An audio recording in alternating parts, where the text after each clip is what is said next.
Is the global faucet supply chain sitting on a time bomb? The Case of Xiamen by me, Blake, Alicia, Harley, and Zane. When looking at this case, we note the following major issues. The supplier's location in Xiamen is at high risk to natural disasters, having a history of at least 10 earthquakes per year in or around the nearby region. The location also has high severity, as a fifth degree or higher earthquake can cause massive destruction, thereby leading to manufacturing disruption. We as a company have a high dependency on this region due to being a hub for faucet fixtures, a subset of global plumbing fixtures. We also identified a last mile problem due to the high correlation between the booming housing market and real estate industry in the West and the demand for plumbing fixtures.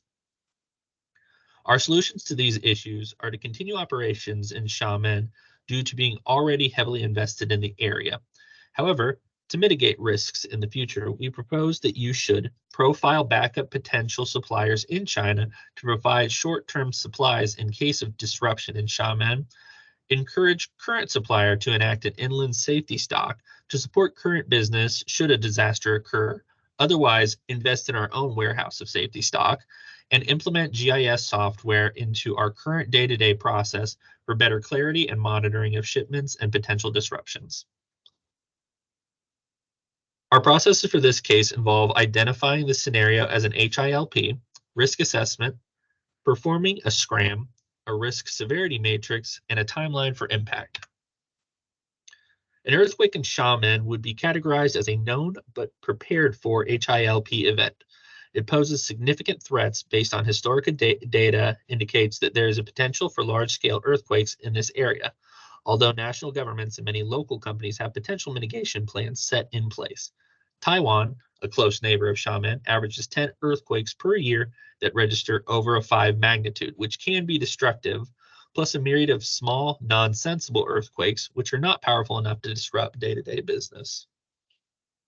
When looking at a risk assessment, if we were to accept the risk of earthquakes, we could implement GIS, earthquake training with our suppliers' facilities, and build a response team to rapidly make us aware of the situation and implement mitigation plans.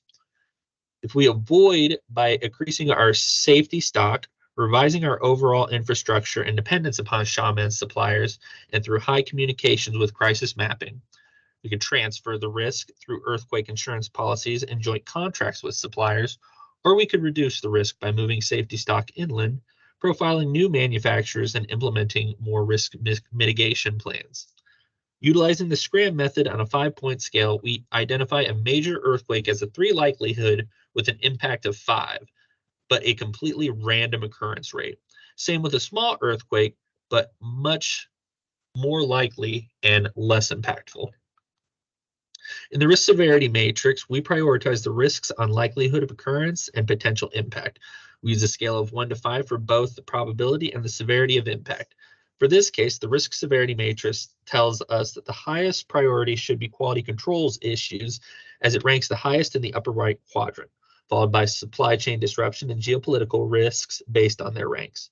Intellectual property theft, counterfeit products, and environmental concerns are still risks that should be addressed, but score lower on both severity and impact probability.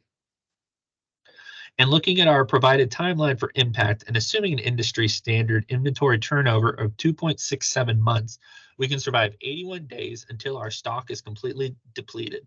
With this in mind, we can only feasibly survive in the lowest impact scenario without considerable safety stock, that being port-only rerouting. In conclusion, and based on our results, our recommendations are to source a backup supplier, possibly in the Sichuan province of China, as they already have a fairly robust plumbing manufacturing industry. We should plan our safety stock and orders around possible delays, perhaps staying away from just-in-time ordering to create more inventory cushion, and implement GIS in our supply chain for better transparency and awareness of disruptions and delays.